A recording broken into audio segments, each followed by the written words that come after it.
story on jerryratcliffe.com.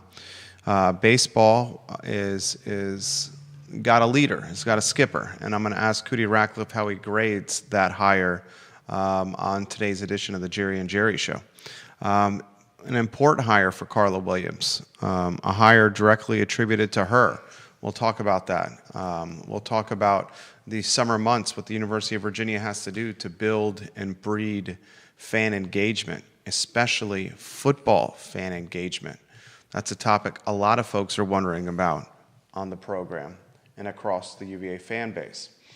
Offer your perspective, like and share the show. We are live on every social media platform known to mankind on a show that encourages you, the viewer and listener, to join us in the discussion and help shape the discussion. Looking forward to having a conversation with Hootie Ratcliffe, the Virginia Sports Hall of Famer today. Judah, we are live on YouTube. We are live on Twitter. We're live on Hootie's Twitter account. We're live on LinkedIn. We are live on my personal Facebook page. We're live on the I Love CVille group. We're live on every social media platform known to mankind. And my friend, I think we can rock and roll when you are ready, and have that Facebook Messenger open for me if you could, please. If you could, check I Love CVille Facebook. Thank you.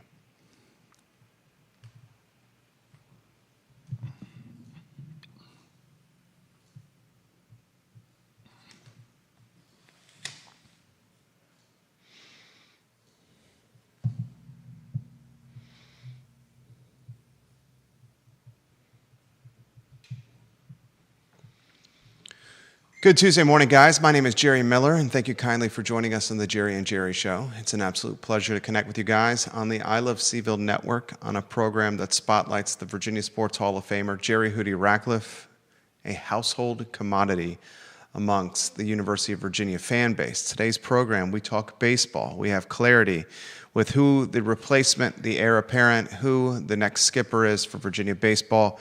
And he comes from Durham, guys, a man with ties to the Commonwealth of Virginia, an extremely important hire for athletics director Carla Williams. We'll talk Coach Pollard on the program as he fills out his coaching staff, as he fills out his player roster. We'll talk basketball. We got a European big man that everybody wants, a man that has got so much talent.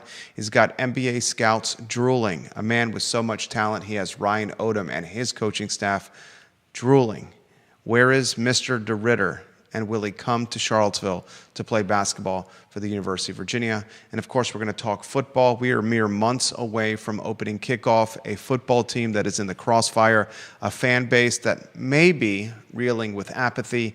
What does the athletic department need to do to drive football fan engagement? All those questions and more on the Jerry and Jerry Show, where we encourage you, the viewer and listener, to help shape the discussion. Judah Wickhauer behind the camera. My friend, if you can go to the studio camera and then a two-shot as we welcome the Virginia Sports Hall of Famer, Hootie Ratcliffe. Good Tuesday morning to you.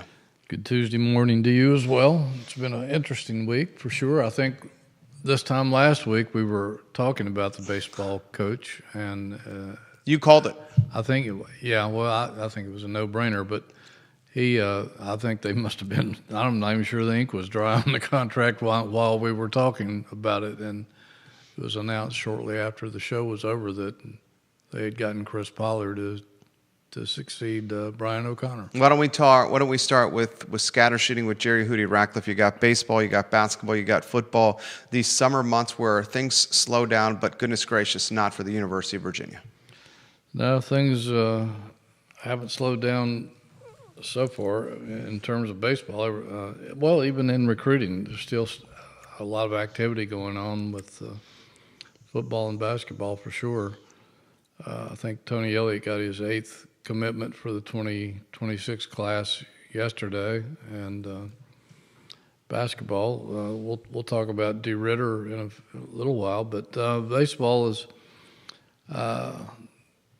I think that it was a terrific hire, and I don't know why you would even look anywhere else. I remember meeting Chris Pollard several years ago when Appalachian State came to Charlottesville for a regional, and it looked like he had a really good team at Appy State, and I was able to talk to him one-on-one a little bit at that regional, and I didn't know much about his background at that point, but he had volunteered that he had grown up a Virginia fan, and I asked him, how so, and he said, well, I was born and raised in Amherst County, and had always been a Virginia fan, and particularly a Virginia baseball fan, and had tried to pattern his Appalachian State baseball program after the way Brian O'Connor built the program here. So as far back as that, I thought, wow, if Brian O'Connor would ever retire or leave for whatever reason,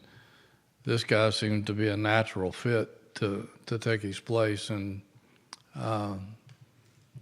if they went after anybody else, I wouldn't know why.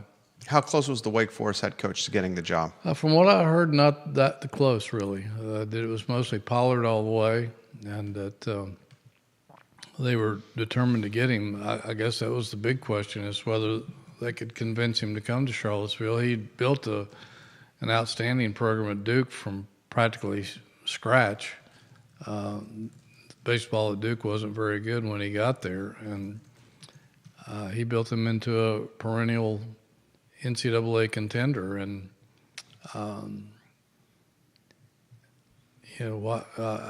I think salary-wise, he's probably greatly enhanced his career, and the fact that he's going to be able to bring his entire coaching staff with him, and several players have followed him, commitments and through the transfer portal. So that's an A+ hire in my mind. Carla Williams, an important hire for her. We'll get to that in a matter of moments. Bill McChesney on McIntyre Road, welcome to the program. Margie King Collins is watching the show. She goes, it's very important, she says, that he takes care of those UVA players that stayed here in Charlottesville. Yes, and from what I understand, he and his staff were trying to retain players, and some of them have entered the portal. A lot of them have entered the portal. I think they're trying to convince some of them to stay at UVA, and they should, because certainly they wouldn't be here if they weren't quality players, and could help him fashion his program the way he would like it. So yeah, I think he and his staff will treat those guys well, and will try to get as many of them to come back as they possibly can. Cliff Daisy watching the program on the Eastern Shore. He said he has a football question on a commitment once we get to football. He gave you props he gave you props last week with the Pollard news breaking after the Jerry and Jerry show, and said Hootie Ratcliffe's crystal ball proves to be correct yet again. The Pollard hire, if I'm reading you correctly, how would you grade it? It sounds like Carla Williams in the athletic department get an A for this hire. A+, I think, because not only did they recognize that he would be a great hire, but did what it took to get him here. And I don't know how the negotiations went or any of that. We're talking to Chris Pollard tomorrow afternoon, so we'll learn more about all that. But A+ hire, again, no brainer. If they went after anybody else, I think they were just wasting their time. Kevin Yancey in Waynesboro says, "Good morning, Triple J." Judah included in that Triple J. That's right, big Judah. Kevin Yancey, good morning. Let us know if you have some questions. The transfer portal with baseball, working the transfer portal, resources available. I mean, this guy's got to build a roster here, almost from scratch and very quickly. Yeah, that's going to be one of his major challenges, is because there's so many Virginia guys that went into the portal. We heard 27. I'm not sure if that number's correct, but that means you probably only have 13 or more, a few more that's decided to stick around. And so far, I think he's had maybe 6 of his former players to transfer to Virginia, some of them really good players, and one kid who grew up in Crozet. And then I think there was maybe three Duke commitments, all really good prospects who are going to be joining his program. So that's you still got a lot of roster spots to fill, and a lot of it's going to be determined by how many of those Virginia players he can convince to stick around. What did you learn from the Brian O'Connor Mississippi State press conference, the reporting following the Brian O'Connor hire? Anything stand out to you? Well, he was very gracious and professional, which we expected him to be. He could have taken some shots if he had wanted to, but he took the high road. I think he was excited to be in Starkville, and they were excited to have him. There'll be a lot of pressure on him to produce instantaneously, essentially, because The money. with the money and all the hoopla, and they take baseball very seriously down there. That's probably surpasses basketball as their number 2 sport, and football hasn't given them much to cheer about, as O'Connor is accustomed to that, I guess. But That was a dig, Goody. That was a dig. it's been a long time. I know it has. You just made me laugh. 6 years since they've really done anything here. But, it was great to see him get welcomed like that. I agree. Not many baseball coaches get that kind of introduction. And, when we're talking Chris Pollard tomorrow, it's media only. There's no public's not invited. So a lot less hoopla around the Pollard, welcoming Pollard to Charlottesville. But, again, the expectations out there are going to be strong. And, again, he took the high road. He took the high road. People Yeah. close to him and close to the program have told me that there was a lot of reasons he was unhappy here and trying to fight for various things that he couldn't get, and so or didn't get. And he could have thrown some people under the bus if he'd have wanted to, but he was actually 100% opposite of that, and praising Virginia for what they had done and thanking the fans and the athletic department for helping him build the program. Renee Pettifer, watching the program, one of the biggest UVA fans in Wahoo Nation, says she loves the show. She misses watching us. She loves our shirts. She has some basketball questions for us. We can kind of hop around as questions are coming in quickly for baseball, football, and basketball. Yeah. She asked this question: have you heard anything about the men's basketball team's practices or practice? And she says, when's Ryan Odom going to make a general manager hire? Well, most of the players arrived this over the weekend, I think,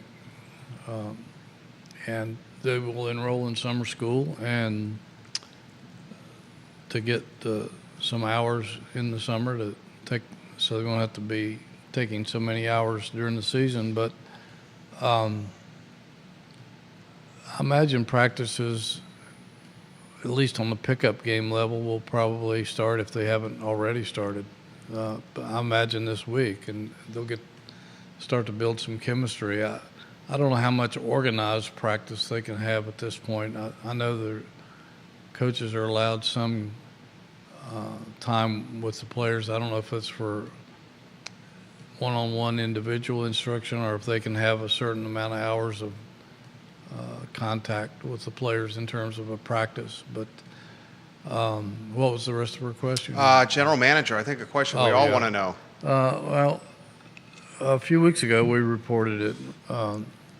Ryan said that he wanted to get his staff complete and get recruiting essentially over with. They're in evaluation periods right now. I'm not sure when it ends, but they've been all over the place. I think they will have a story up later today. I think they've offered like 14 or 15 players for the next recruiting class.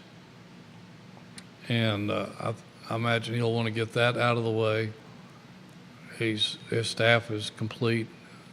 And there's still some room on the roster to maybe grab a player or two from the transfer portal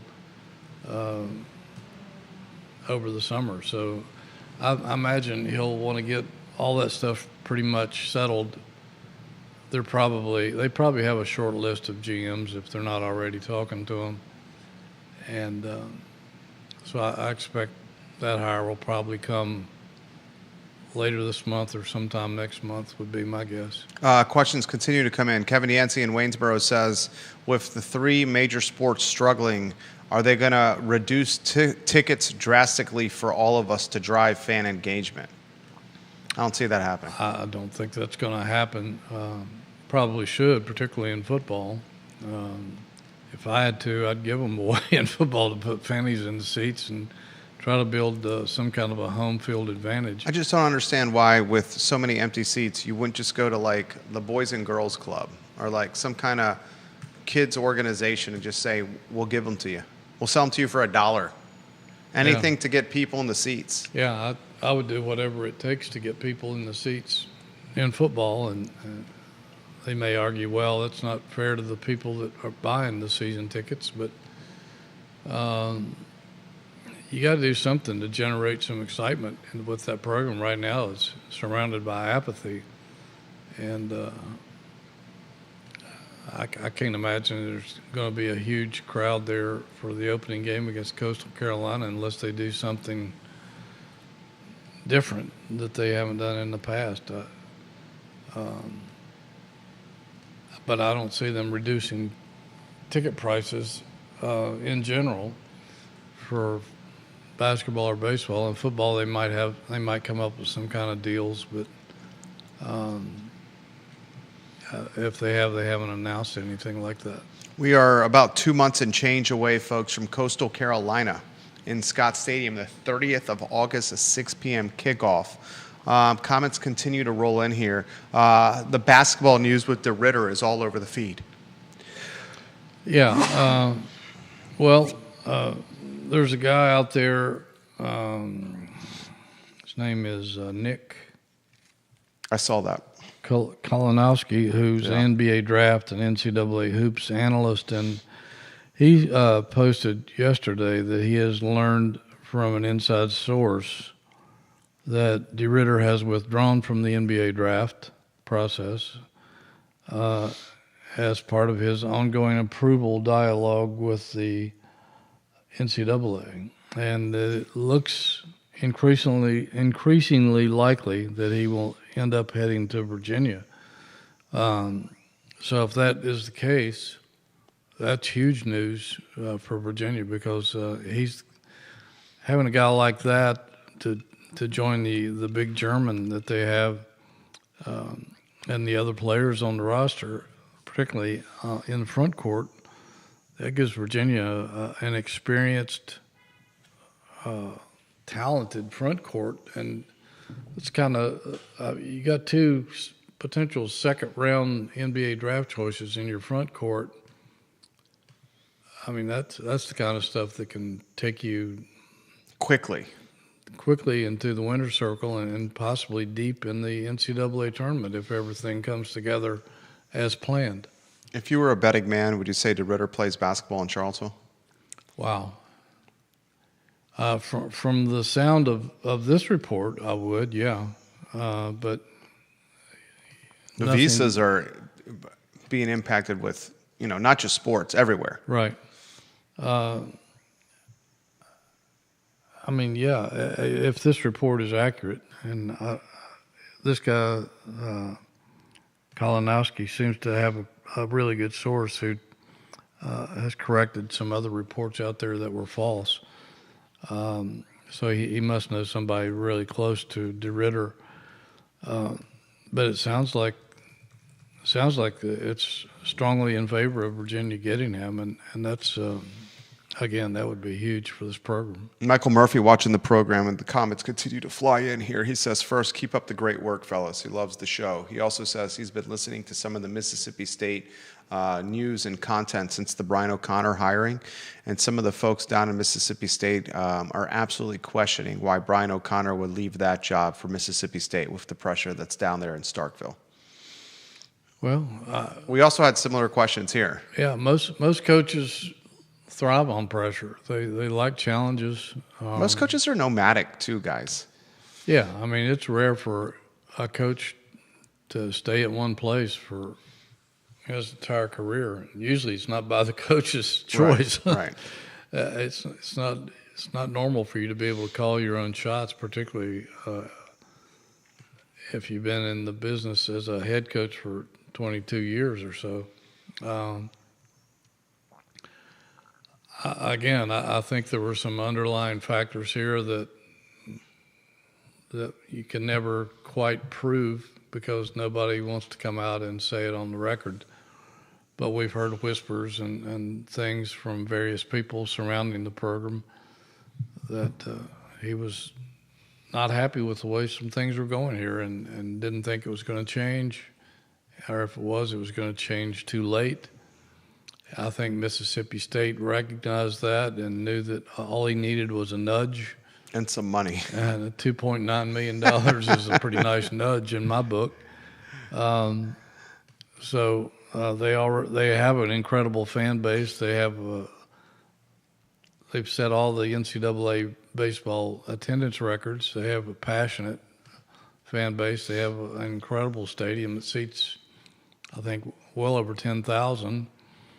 They're in the best baseball conference, arguably in the country,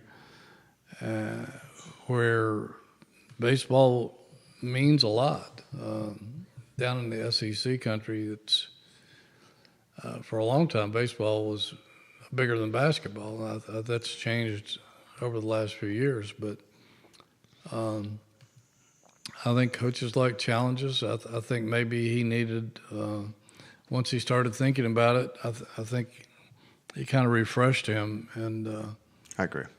Gave him an opportunity to go out and do something different. Yeah, I agree. I think he's feeling a sense of invigoration and things that, I don't want to use the word stagnated around here of late, but it didn't seem to have the same, vibrancy or zest or energy. And that could be attributed to a number of things. I think the fan base is in tune with the rumblings behind the scenes with the support of the baseball program as well. But I will say this, Pollard is a fantastic hire. This guy really cares about Virginia and has grown up a Virginia fan. And building a program at Duke shows me that this guy understands what it takes to win because that's not the most well-resourced program. This is an interesting question that's come in the feed, and this question is coming from Charlotte, North Carolina. What can we expect different from Chris Pollard than what Brian O'Connor was doing? That's a good question. I think we'll find out more about that tomorrow. I can't claim to be an expert on his brand of baseball. I didn't see Virginia and Duke series this year, so and I don't remember a lot about what his teams were like at Appalachian State in terms of their style of play. Well, again, we'll find out more about that tomorrow. We'll get the chance to ask him all that. But I think it's going to be solid. I know that they had a pretty strong pitching staff down there. They had he recruited some really good hitters. The one kid that Virginia got from them, Gracias? Mm-hmm. Not sure I'm pronouncing his name right. This is extremely talented. I just saw last night that he was rated the number one prospect in the entire portal in the country. So he's projected as a very early round draft choice in Major League Draft next year. So I think it'll be pretty aggressive brand of baseball and something that will get Virginia fans excited about. Put in perspective the importance of this hire for, I think this is fair, embattled athletics director Carla Williams. Yeah, there was a lot of finger pointing going on that she may have been the source of him leaving, O'Connor leaving, and again, I don't know if we'll ever get to the bottom of it, but I think all eyes were on her and what she was going to do. I don't think she could have done any better than to bring in Chris Pollard and convince him to come to Charlottesville. He's a first-rate coach. He can recruit nationally. He's got a great brand already built here to work with. Much nicer facilities than he had at Duke. And I think he has a really solid coaching staff coming with him. So, I think to use the baseball terminology, it was a home run hire, and she knocked it out of the park. I mean, You got to give her kudos. I got to give her kudos. I was just going to say that. She deserves some props for this hire. She's embattled fairly in the crossfire, but she deserves props for the Chris Pollard hire. And performance from the baseball program out of the gate, I think the expectation is going to be high. I think it's going to be high for Ryan Odom. And I think, frankly speaking, if the football team struggles, which we don't know what's going to happen, a lot of talent on that football roster, but if the football team does struggle this fall, the pressure is going to be even more sky high for Ryan Odom and for baseball. We should talk football here because questions are coming in quickly. 2 months away from kickoff. Where do you want to begin scatter shooting with football? Then we'll get to the comments coming in the feed. Well, we're not that far away from training camp. I think it starts in late July or early August. So we won't have to wait long to see some of these guys in action. Saw them a little bit in the spring, but they didn't have a full roster in the spring. A lot of guys were still after spring. I think they brought in another dozen or so players through the portal. A lot of players missed the spring with recovering from surgeries and et cetera. I think there'll be immense pressure on this coaching staff to produce because there's no reason they shouldn't win. There's no reason they shouldn't have a winning season. The schedule is lighter. I've read in places where it's the most manageable Power 4 schedule in the country. And the fact that they've brought in 31, I think, transfer portal guys, they have depth at every position on the field. Which is an about face from just about every Virginia team going back to the Al Groh days, I think, because I know Groh complained about it some at the end. Mike London complained about it during his entire tenure. Bronco complained about it, and Tony Elliott's complained that they just didn't have playable depth all over the field, and it often showed up. Injury in the second half. Yeah, injuries would cause them immense problems, particularly in the secondary and the offensive line. Yep. We really saw that in the offensive line. Yeah. Sickness in the offensive line to the tail end of last year led players to play in the trenches that probably shouldn't be playing because the depth wasn't there, and they really were exposed. Yeah, and you to the point where offensive linemen parents were posting on social media saying my son was sick. Yeah. He couldn't protect the quarterback. Right. Yeah, and the offensive line coaches they've had there the last several years, they've had their work cut out for them because that's first of all it's a really tough position to play. It's not like a defensive line where you just react or whatever.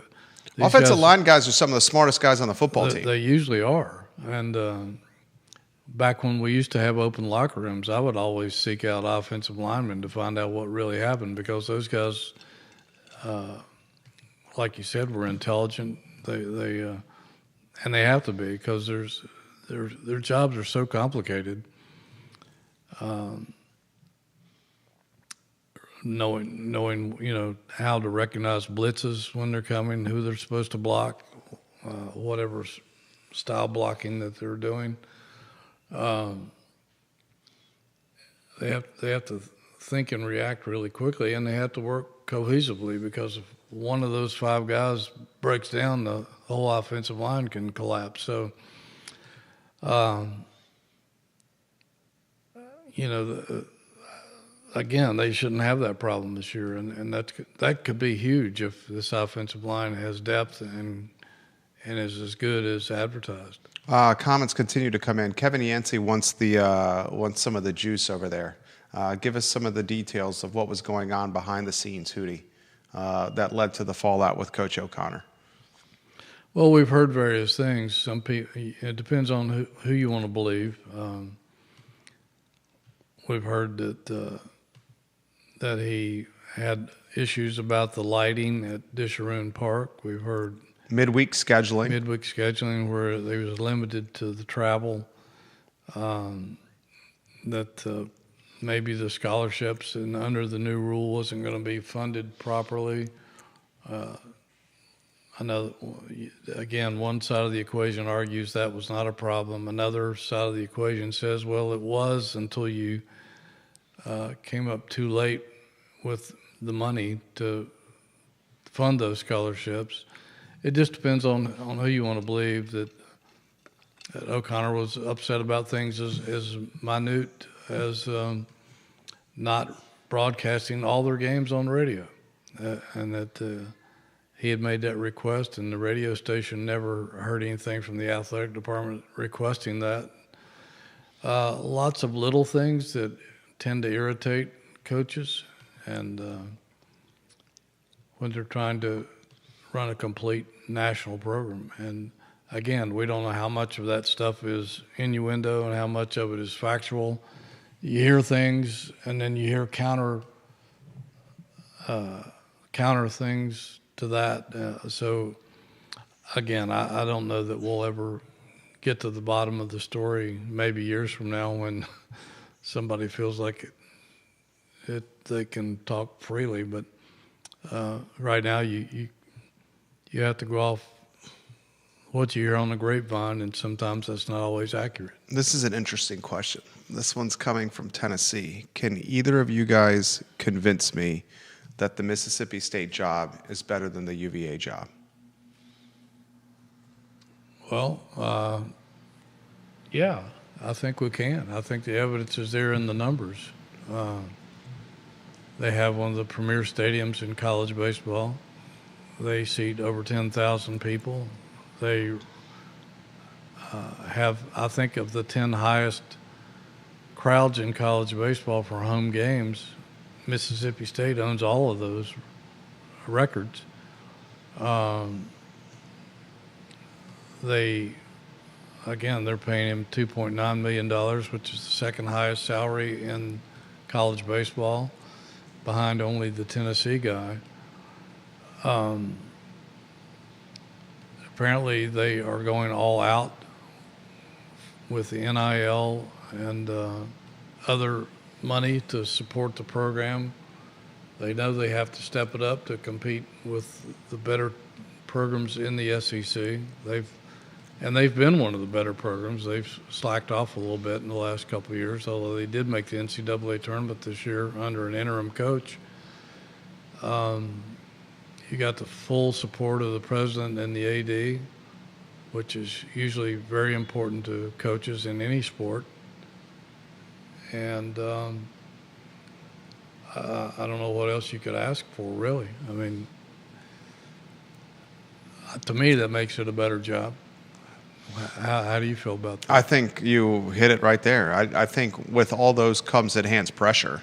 I think yeah, definitely more pressure. Yeah, O'Connor's built up so much fan base equity in Charlottesville that when the team doesn't make the NCAA tournament like it did this year, the fan base goes, well, we have next year. We have Coach O'Connor. He goes a couple of times on not making the NCAA tournament at Mississippi State. They're going to call for his job. Right. So everything you said is 100% accurate. I know for a fact he was incredibly upset that they didn't make the NCAA tournament this year, and I felt like they should have made it. But again, he pointed back to some of that midweek games. It hurt him because the teams that he usually dominates. They didn't dominate this year for whatever reason. Right. They didn't do themselves any favor. And that hurt their RPI Right. because even winning some of those games hurt their RPI, where if they had just played the series at Florida State that was canceled, their RPI would have increased strongly just for playing a program of that measure. They had some bad luck with the Florida State series being canceled because of the shooting in Tallahassee. They also did not do themselves any favors with some of those losses midweek. Oh, no question, and he owned that. Yeah, he owned that. Right. I totally agree with Hootie. The job at Mississippi State is an upgrade here. But with an upgrade and with $2.9 million comes significant heat and an expectation of performance. And I think that's safe to say. And as Hootie said earlier in the show, Mississippi State is prioritizing baseball as the second most important sport in that program. Football being a clear-cut one, baseball too. That's rare in college athletics, folks. Michael Plecker, watching the program, one of the Shenandoah Valley's finest backstops, played in the New York Mets farm system. He says apparently UVA is getting a very good head coach in Pollard. It was between him and O'Connor at MSU, but the majority decision was to go with the UVA staff. He's got connections with the Mississippi State program with his coaching and baseball history. For the fan base that's watching, the next step is to rally around Pollard and watch him build the roster, and he's going to move quickly. This is a very good question. Does Hootie have any insight into the support, financial resources that baseball is going to have from an NIL standpoint? And then we'll highlight Roger Voisinay and Olivia Branch watching the program.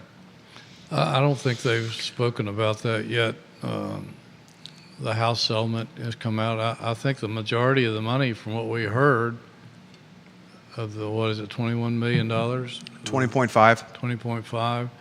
20.5. I think I heard something like 75% of that's going to football, maybe 15% to basketball, and then the rest will be split up. Women's basketball is getting a chunk of it, but you're 100% right. The lion's share of this is going to football, folks. Yeah, and the reason for that is that the football brings in the revenue to support all the other sports, particularly non-revenue. There's only two sports that makes money at UVA, and that's football and basketball, and it's pretty much the way it is everywhere. All the other programs essentially lose money, a lot of money. So if you don't have a successful football program that's bringing in, I mean, look at the size of the stadiums. You could sell out basketball games, and it's 14,000 plus. If you sell out Scott Stadium, that's 60,000 people for 7 home games. That can generate a lot of revenue and plus TV money. But from what I understand, that's the breakup of the House settlement money. As far as other monies, don't know. We really don't hear that much about what their budgets are and what kind of NIL resources they have for sports outside of football and basketball. Comments continue to come in here. This is from Chad Wood. He's watching in Crozet. He says Pollard was the best hire they could have made, all things considered. I think Chris Pollard will save the fan base and the stands will be full again. Chad Wood, I also agree with you. And you have a good, temperature and pulse of the fan base. I agree. I think the fans are going to rally around Pollard. Yeah, I agree. The questions that are coming in here is football. How do you draw? This is a great question here. If football continues to play before half-empty stadiums or more, how is that apathy not going to bleed into the other sports? I think if the other sports continue to win, that takes care of itself. And I think that Ryan Odom will win. I think Chris Pollard will win. They're both charismatic guys who are both solid coaches. They have good coaching staffs surrounding them. They know how to recruit. I don't see that becoming a problem in basketball or baseball. So I don't think you'll have to worry about that. The big problem is the apathy with the football program, which has been around for a long time. Even Bronco, as successful as he was, I think they were bowl eligible in 5 of his 6 years. Still really couldn't generate the enthusiasm in the sport with the fan base that's necessary for a program to be a difference maker. I don't understand the hate from the fan base on Bronco. A lot of folks saying he didn't have us going in the right direction. It was smart to make the move. I don't understand that. Well, that's a good question. I know that he desperately fought for the new facility, and he even made a $500,000 donation, if I recall, to kickstart things. And I think with COVID and some of the losing, it was difficult to generate the funds for that. And I guess the economy was not so good either. But I think Bronco knew how to win. He knew how to build a program, and he had him in a bowl game in his second season here, and took him to the Orange Bowl, didn't he? Yeah, to the Atlantic Division Championship. That's the only time they'd ever won that since they went to divisions. Played a really good Clemson team in the ACC championship and got routed, but that was to be expected. And then played essentially a top 10 Florida team, A loaded Florida team. with tons of NFL talent. Played them pretty strong overall in the Orange Bowl. There hasn't been a whole lot of New Year's Day or New Year's bowl games played by Virginia over the years, and I think they were bowl eligible 5 of his 6 years. The first year, that was a disaster, but even he said the program was in much worse shape than he had ever imagined. It was in shambles. Yeah, and He won 2 games. It was in shambles. Yeah, and got blown out by Richmond in the opening game of his career here. He didn't have any talent. Didn't have much talent, needed a lot of things. Even Carla did some emergency meetings with football supporters to bring in some extra revenue to help them get brought up to modern standards with other ACC programs that Virginia was lacking. And so I don't know that Bronco, I don't know what else he could have done. Again, he was hit hard by the COVID years, and Virginia took COVID maybe more seriously than any other football program in the country at the time, if I recall. And so all those things were working against him. And I don't know what else he could have done during his time here. I think had he stayed, he probably would have continued to build a winning program. I think that's 100% right. I think he was. He went out to New Mexico, and they didn't win as many games as he would like. They turned it around. They turned it around, and they were playing really close games. And now he's at where is he? He's at Utah State. Utah State, I believe. So. Yeah. I mean, guys, he wanted to stay. He had a majestic home in this area. Oh, he had a perfect place. I think Chris bought his house, right? Chris Long? Called it his ranch. Yeah, called it his ranch. Yeah, Chris Long bought it. Chris Long bought it. I mean, he didn't. When you start telling folks of the Mormon faith that they have to make changes with their coaching staff, that's not going to go well. And a good example of that is look at the coaching staff he has now. A lot of similar faces. You know? Yeah. I mean, these guys are loyal.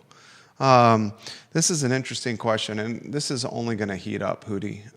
Multiple people are saying this. If the team falters out of the gate, football, how much leash does Elliott have, and who's on the short list to replace him? Wow. I'm sure they have one. Yeah. I'm not privy to who might be on it.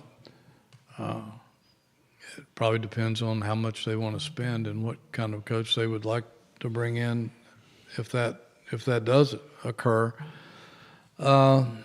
What's their schedule again? I know they open up with Coastal Carolina and I have it here. game, and they should win that easily. I think the second week they're at NC State. In Raleigh, which we all questioned why they would make that a I non-conference don't know game. why they scheduled that game to begin with, because that's going to be an awfully hard game to win on the road.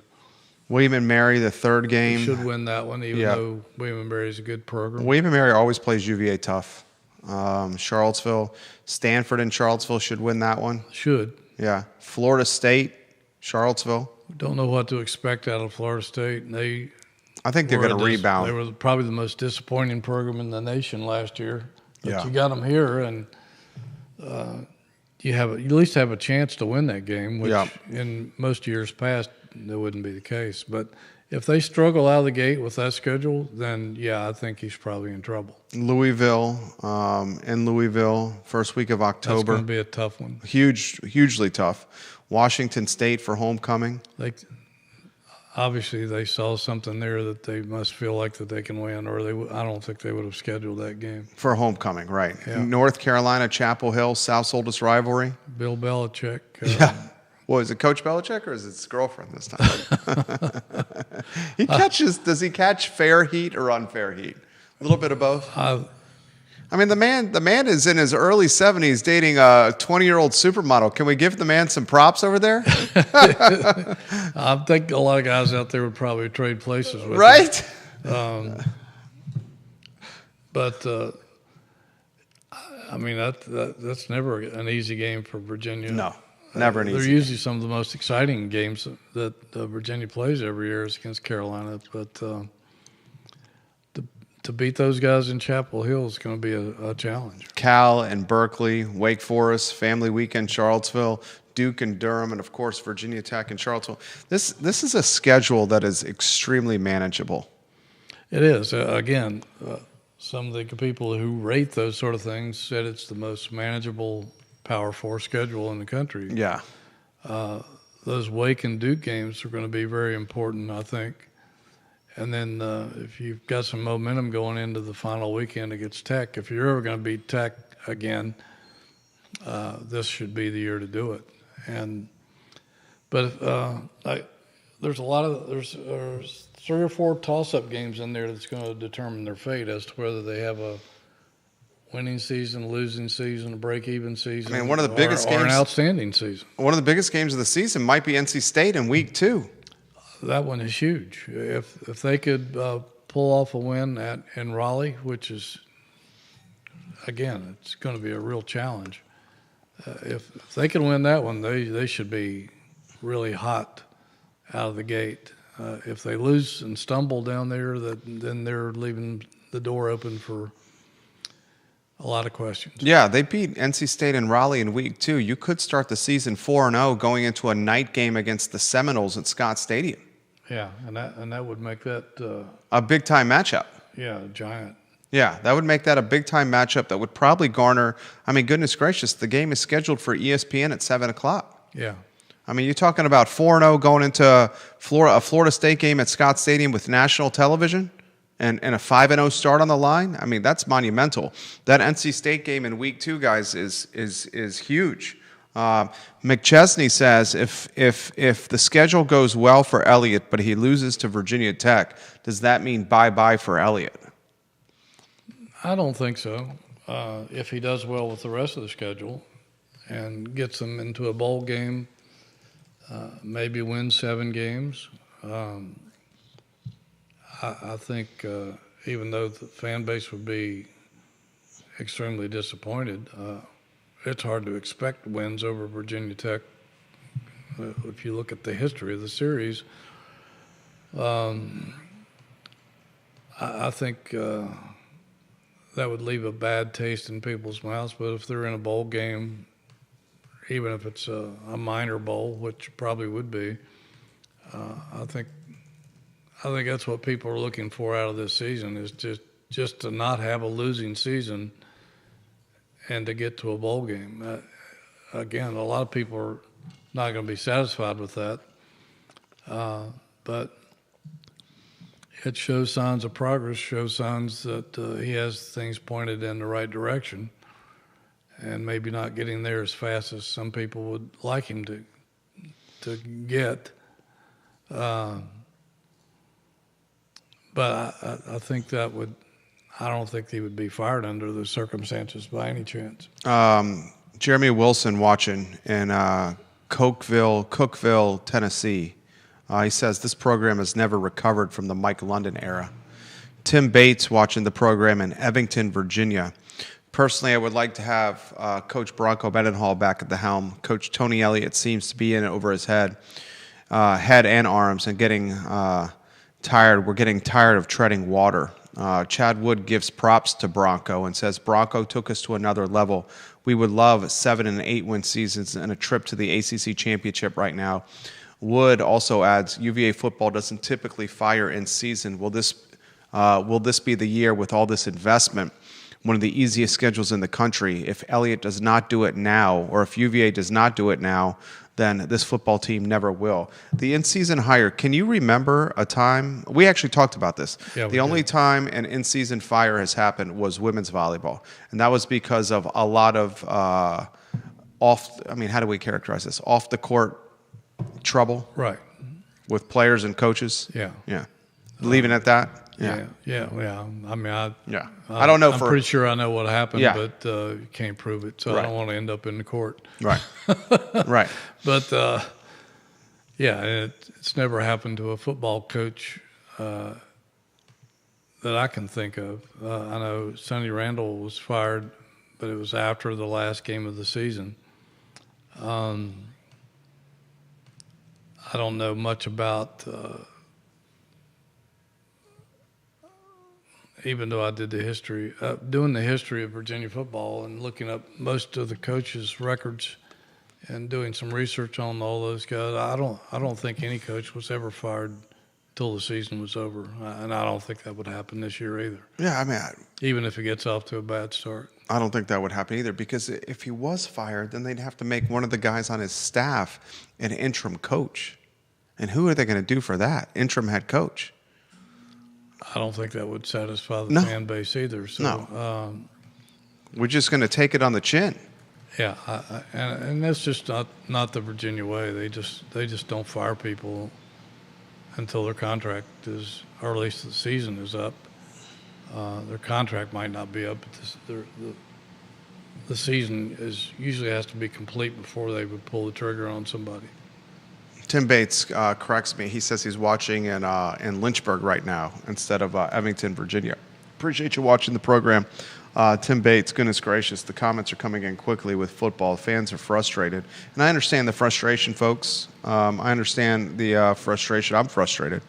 Been going to football games since I was... I think the coaches are frustrated. Everyone's frustrated. I've been going to football games at Scott Stadium since I was knee-high to my dad.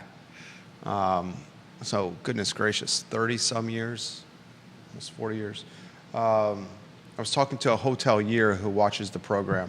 Asked me not to utilize his name, but having the conversation with him, and he said the impact with football should not be underrated or underestimated with the impact it's having on economy in Charlottesville and Albemarle County. I'm certain of that because I was around for the good times and the best times in Virginia football, and I saw how that lit up the town back in 89 and 90 when they were one of the best programs in the country.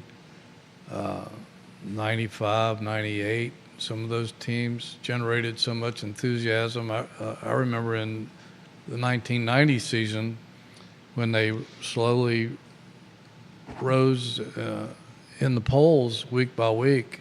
Everybody in front of them kept getting knocked off, and Virginia kept winning by landslide scores with Sean Moore and Herman Moore and those guys. The athletic director at that point, Jim Copeland, and I don't know if it was his idea or somebody else's, but they would throw a big party every Friday night before a home game at various locations around Charlottesville. There'd be pep rallies. They would throw a big party for the media, the incoming media, incoming officials from the other school, and dignitaries from around the state. There was national media coming in here by the boatloads because Virginia was the Cinderella story of college football, and I could see firsthand how it generated the economy with restaurants and hotels and people coming in and spending money freely on whatever. So yeah, I've seen that happen, and I've seen the opposite, where you can walk down the corner and there's not a lot of people there. I remember doing a big book signing in front of Mincer's on a football Saturday, and the season wasn't going that well, and there just wasn't that many people out and about and excited about football Saturdays. I mean, this puts it in perspective. Raising Cane's on the UVA corner is closing for the summer. Little John's reopened for a 2.0 version of itself, lasted a year and change. It's completely closed. You talk to any bar owner on the UVA corner, and they would say that revenue is flat compared to pre-COVID at best, and most likely down. All the businesses on the corner are struggling. Yeah. All of them. And that was not what it was when I was a student at the University of Virginia in the early 2000s. It's just not what it was. Vanessa Parkhill said we came to town in 1990. UVA had hit #1 that season, and it was pandemonium. It was. I remember it extremely well. Others are highlighting paint the town orange. The orange V sabers painted on the streets. That's not happening anymore. There was at a time where on Fridays on the downtown mall, the marching band would take over the downtown mall and march playing music down the downtown mall, down Main Street. That doesn't happen anymore. There were times where the Hill was just a big party. This past year, they limited access to the Hill and then had to open up access to the Hill again because fans were revolting. Yeah, it was a dumb decision on UVA's part. It was, and I'm not, pushing for overindulgence when it comes to alcohol. No. Fourth year, fifth, no more. The ties and sundresses, no more. The tailgating, not what it was. It's something, folks. Like they have a problem on their hands that they got to figure out. And I frankly, is that Carla Williams' top priority here? It should be. I mean, that's why she was brought here in the first place, was to fix football. And she acknowledged that. And that was probably the reason she got the job in the first place, because she had worked with Georgia football. And so far, except for that little spark that Bronco brought, we haven't seen much. If you're going to do it, if you can't do it this year, then I don't know where you go from here. Right. How much? This is an interesting question. How much of the heat on Tony Elliott trickles to Carla Williams as well? Well, I'm sure it does, because she handpicked him, and it came down to him and the guy that went to Duke and is now at Texas A&M, whose name escapes me at the moment, but it came down to those two, and she went after Tony Elliott. So that's her pick, and that's part of her legacy. Absolutely. Hootie Ratcliffe, Jerry Ratcliffe, the namesake website, jerryratcliffe.com. What is in your editorial and reporting hopper, Hootie? Well, we'll have the update on D. Ritter, the new football commitment yesterday. I thought it was up already, but it's not. We'll be keeping our eye on recruiting, because it's still going on, football and basketball. We'll have a list of all the new offers by Ryan Odom for the next recruiting class. We'll have some feature stories on golf and basketball, and so a lot of stuff. Readership is Off the charts. highest it's ever been, really. We're almost at our 7th year at jerryratcliffe.com, and so we want to thank people for supporting us all these years, and we hope we can continue it forward. JerryRatcliffe.com, JerryRatcliffe.com, folks. We're on the website every day. The source for anything UVA athletic related, JerryRatcliffe.com. Literally on the website every single day, and I follow him on Twitter where his retweets are college athletic related and some of the most adorable canines and dogs related as well, as the man absolutely loves dogs, and frankly the entire team here at the Jerry and Jerry Show passionate about dogs. Judah Wickower behind the camera. Thank you, Judah Wickower. The I Love CVille show is up at 12:30, so less than an hour. Thank you kindly for joining us, guys. So long.